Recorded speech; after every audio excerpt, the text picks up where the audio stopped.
प्रदोष के समय पर, उससे पहले लक्ष्मी और दरिद्रता फिर भ्रमण पर निकलती है। शिव भ्रमण कर कर जब वापिस आ जाते हैं, हिंदू धर्म में पीपल के वृक्ष की जो गणना वराह पुराण में करी गई है, 4 बजे से 7 बजे तक शिव के भ्रमण का समय बताया है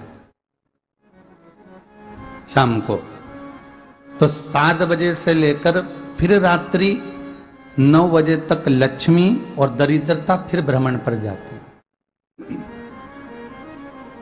इनका एक समय निश्चित है महाराज, भ्रमण कर कर आ जाना। अब इस बीच में जब लक्ष्मी और दरिद्रता दोनों निकल कर जा रही हैं, तो दोनों एक भाव रख कर जाती हैं कि आज हमको कहां प्रवेश करना है।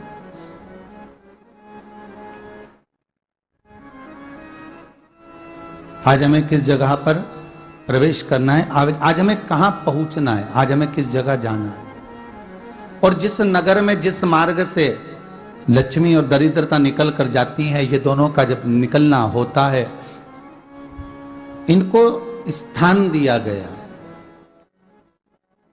जहां पर स्वच्छता हो, घर के दरवाजे पर रंगोली डली हुई हो, द्वार पर जल छीटा गया हो। महाराज, उस द्वार पर लक्ष्मी प्रवेश करती है तो दरिद्रता भी जाने लगती है अंदर। जब दरिद्रता अंदर जाने लगती है तो लक्ष्मी उसको रोक देती है, पहले मैं देखकर आती हूं कि तेरे लिए स्थान है कि नहीं है, तू यहां रुक।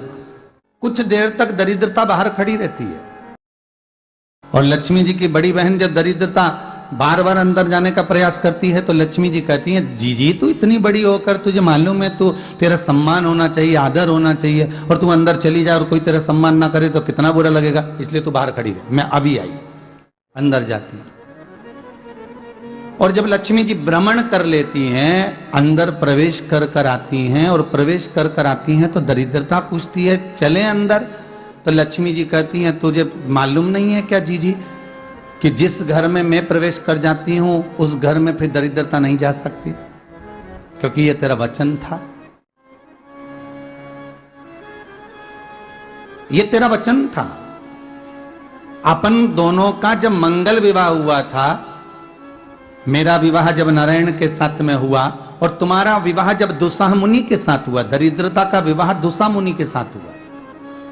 जब अपना दोनों का विवाह हुआ था तो अपन दोनों ने एक वादा करा था कि जिस घर में लक्ष्मी प्रवेश कर जाएगी उस दिन फिर दरिद्रता नहीं जाएगी, और जिस घर में दरिद्रता प्रवेश कर जाएगी उस घर में फिर लक्ष्मी नहीं जाएगी।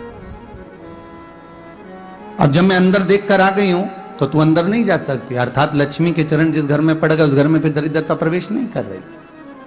चलते चलते फिर दरिद्रता ने देखा और लक्ष्मी जी इसको लेकर गई, और लक्ष्मी जी ने देखा कि इसके दरवाजे पर जल नहीं छीटा गया, इसके दरवाजे पर ना रंगोली डली है, इसका द्वार साफ नहीं हुआ है, इसके द्वार पर दीप नहीं है, इसके द्वार पर कलश नहीं है, इसके दरवाजे पर ढेर सारा कचरा पड़ा हुआ है, कोई स्वान कोई कुत्ता गंदगी भी कर कर चला गया है, कहीं बिल्ली ने गंदगी कर रखी है, कहीं जीवों ने कुछ गंदा गिरा रखा है। तो फिर लक्ष्मी जी कहती है, जी अब मैं होकर आ गई थी ना, अब तू जा, तू होकर आ। और दरिद्रता प्रवेश करती है तो अंदर जाकर क्या देखती है दरिद्रता कि इतनी सवेरे से मैं घूमने इनके दरवाजे पर आई और ये तो सब चादर तान के चकाचक गुर्राटा भर भर कर सो रहे हैं। तो दरिद्रता कह देती है, तुम्हारा भाग्य ही बेकार है, तुम्हें क्या करूं, तुम ऐसे ही सोते रहो। और दरिद्रता गुस्से में बाहर निकल कर आती है, लक्ष्मी से कहती है, लक्ष्मी तू इसके घर में जाना ही मत ही। तो दरिद्रता को कहती है, जी तेरी बात नहीं मानूंगी क्या मैं? लक्ष्मी जी बोली, मैं तेरी बात नहीं मानूंगी, बिल्कुल नहीं जाऊंगी इसके घर में, तू चिंता मत कर, चल आगे चले। फिर आगे बढ़े।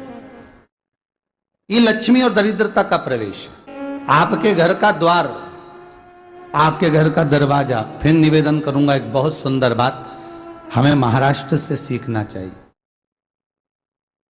हमें साउथ से सीखना चाहिए, दक्षिण से। जिस समय पर भक्ति देवी यमुना जी के घाट पर रो रही थी अपने पुत्र ज्ञान और वैराग्य को गोदी में लेकर समय देव ऋषि नारद ने प्रश्न किया था कि तुम कहां पर पोषित हुई हो, ये ऊर्जा कहां से प्राप्त हुई? तो कहा मैं गुजरात से तो चली हूं। और वहां से चलती चलती भक्ति देवी कहती है मैं बहुत दुखी होकर, बूढ़ी होकर, द्रवित होकर, बड़ी दुख में वहां से चलते चलते जब मैं महाराष्ट्र में पहुंची तो मैंने वहां जाकर देखा कि वहां पर लोग हर पल हर घड़ी ब्रह्म मुहूर्त में उठकर स्मरण करते हैं, नाम जाप करते हैं और दरवाजे पर जल छीट कर रंगोली डालते हैं। तो कह रही है कि वहां पर मैं थोड़ी अवस्थावान होने लगी, वहां मुझे अच्छा लगने लगा। फिर जब मैं और आगे पढ़ी, दक्षिण में जब पहुंची, वहां पर जाकर मैंने देखा कि सुबह से उठकर मंगलाचरण, मंगला स्तोत्र और वेदों की ध्वनि होने लगी। वहां पर मैं और आनंदित हो गई। हमें कुछ चीजें महाराष्ट्र से सीखना चाहिए कि वहां रहने वाले जो भगत हैं, वारकरी संप्रदाय के जो भक्त होते हैं, वैष्णव जो धर्म के भक्त होते हैं, उनका नियम है सवेरे के समय घर में पानी है कि नहीं है, पर जब भी वो घर का दरवाजे के बाहर थोड़ा ना थोड़ा पानी तो छींट ही देते हैं। और छींटने के बाद फिर वहां पर अपने यहाँ तो दिवाली पर रंगोली बनती है जी, और वहां पर रोज की रंगोली बन जाती है कि कभी हो सकता है परमात्मा राह भूल कर हमारे घर में प्रवेश कर जाए, इसलिए वहां प्रतिदिन की रंगोली, प्रतिदिन।